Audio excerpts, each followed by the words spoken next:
A war broke out in heaven. Michael led one side, Satan led the other.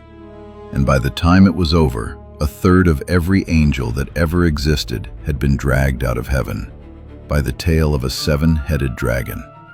That's not metaphor. That's Revelation chapter 12, word for word. And here's what should stop you. Satan wasn't always Satan. He was an angel, a high one, maybe the highest.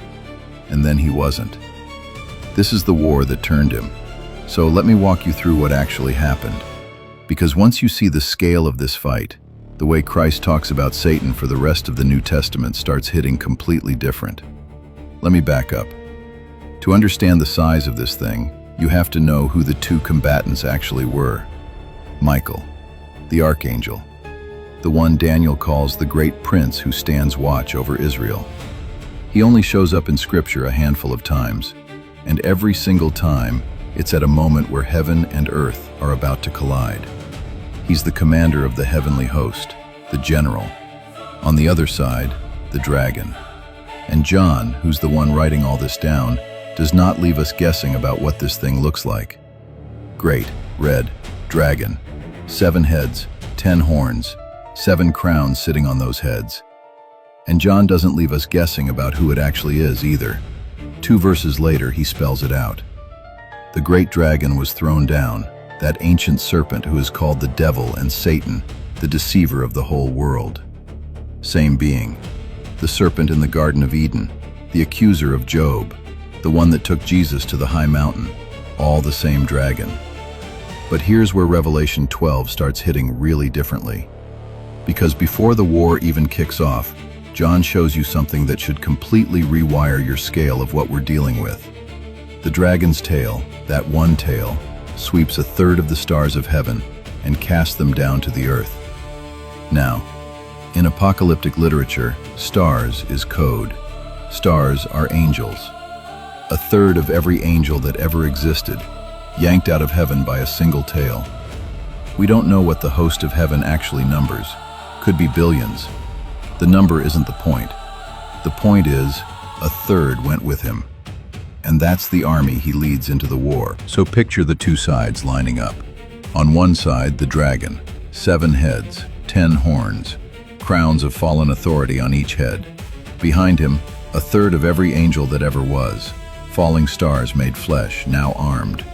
On the other side, Michael, sword drawn, vast wings spread, and behind him, the rest of the host, the 2/3 that did not turn.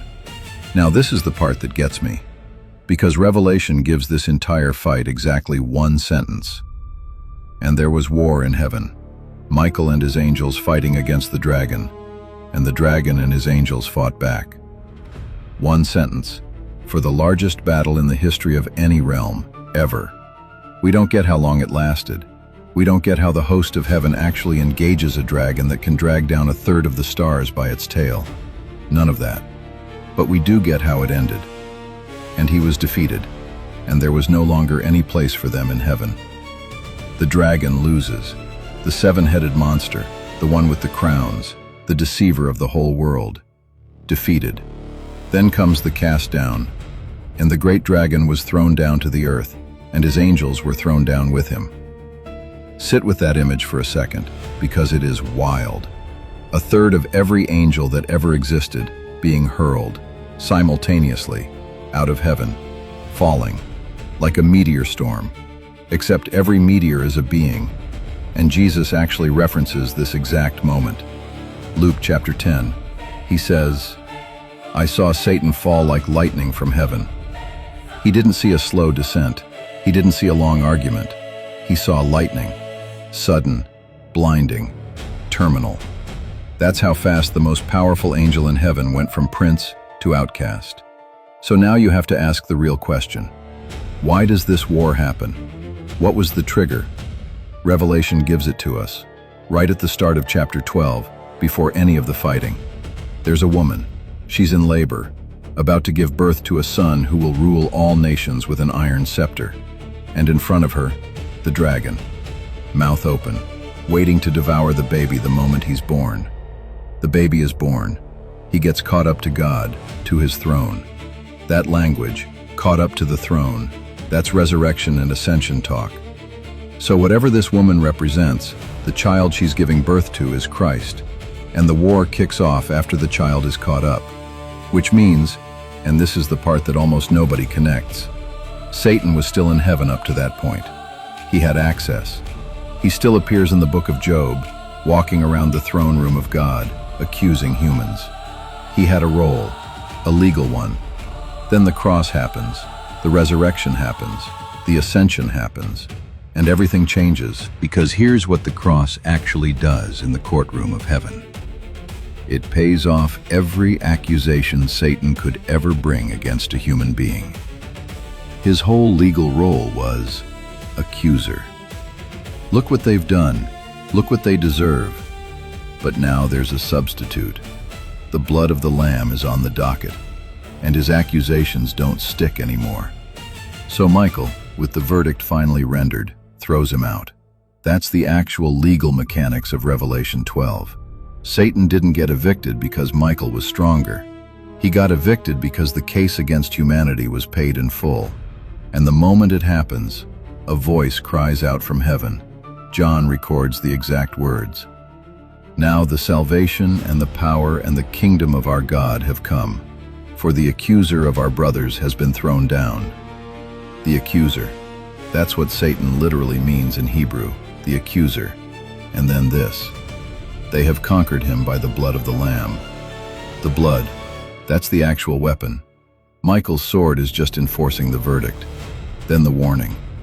Woe to you, O earth and sea, for the devil has come down to you in great wrath, because he knows his time is short. So picture this, the dragon, beaten, cast down, now stuck on this planet. His third of the host, fallen with him, all of them, bound to earth now, operating in the unseen layer all around us. And he knows his time is short. That's what we're living inside, that post-Revelation 12 reality. This is the part that nobody preaches. There was a war in heaven. Michael won it, and the loser landed here. The being that whispered in the Garden of Eden, the one that took Jesus to the high mountain, the one that asked permission to sift Peter like wheat. He didn't start there. He didn't start as a tempter.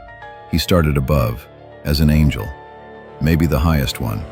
Then there was a war, and he came down with a third of every angel that ever existed behind him.